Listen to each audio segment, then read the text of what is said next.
Elijah, hailing from Tishbe in Gilead, stands as a towering figure among the prophets of the Old Testament. His origins, rooted in a rugged landscape, shaped him into a formidable messenger of God, embodying resilience and unwavering faith. Confronting King Ahab, Elijah boldly prophesied a severe drought as divine retribution for Israel's descent into idolatry.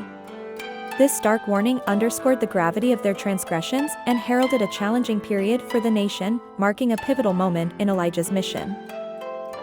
During the ensuing drought, Elijah found refuge by the Korath ravine, where ravens, sent by God, sustained him with bread and meat.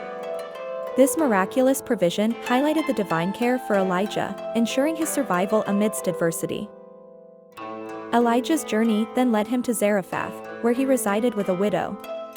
In a miraculous display, he multiplied her meager food supply, ensuring sustenance for them throughout the drought. This act reinforced the power of God's provision and Elijah's role as his servant. The widow's son fell gravely ill, succumbing to his sickness.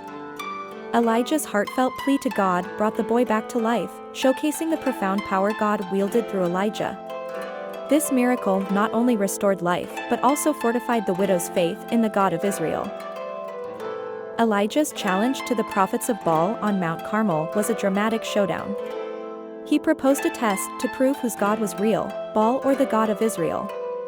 Each side would prepare a sacrifice, but not light it themselves. The true God would send fire from heaven. The prophets of Baal prayed fervently from morning till noon, hopping around their altar, but no fire came. Mockingly, Elijah suggested their God might be distracted or sleeping. In contrast, he soaked his sacrifice with water 3 times to underscore the miracle he expected. When Elijah prayed, God immediately answered with fire from heaven that consumed not just the sacrifice but also the altar and the surrounding water. This powerful demonstration humiliated the prophets of Baal and proved to the onlookers that the Lord was the true God. In the wake of this victory, Elijah ordered the slaughter of Baal's prophets. This act was both a judgment against their false prophecy and a purge of idolatry from Israel. It was a decisive moment, signaling the beginning of the end for Baal worship in the nation. However, the triumph on Mount Carmel had a personal cost for Elijah.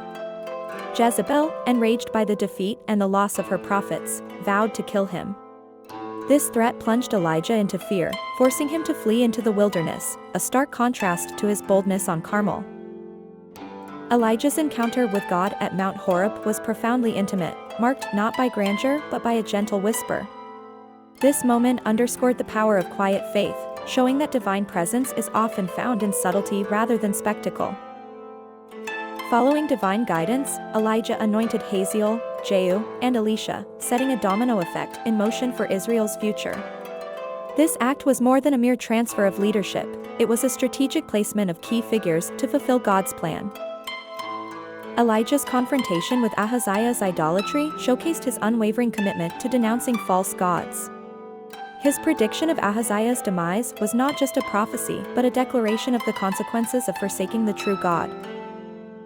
With his cloak, Elijah parted the Jordan River, a miraculous act that echoed Moses' parting of the Red Sea. This moment not only demonstrated his divine empowerment but also served as a symbolic passage for Elijah from one phase of his ministry to another. Elijah's departure from earth was as extraordinary as his life. Being taken up to heaven in a whirlwind, witnessed by Elisha, cemented his legacy as a prophet of unparalleled faith and power. This event left an indelible mark on the collective memory of the faithful. Elisha picking up Elijah's mantle was more than a symbolic act, it represented the seamless transfer of prophetic power. This moment marked the beginning of Elisha's journey as a prophet, carrying forward the mission with Elijah's spirit guiding him. Elijah's fearless stand against idolatry didn't end with his departure. His legacy continued to inspire future generations, particularly evident during the Transfiguration, where he appeared alongside Moses, symbolizing the law and the prophets, guiding Jesus' mission. In Jewish tradition, Elijah holds a unique place, expected to return as a harbinger of the Messiah. This expectation underscores his role in messianic prophecies, making him a figure of hope and future redemption for the Jewish people.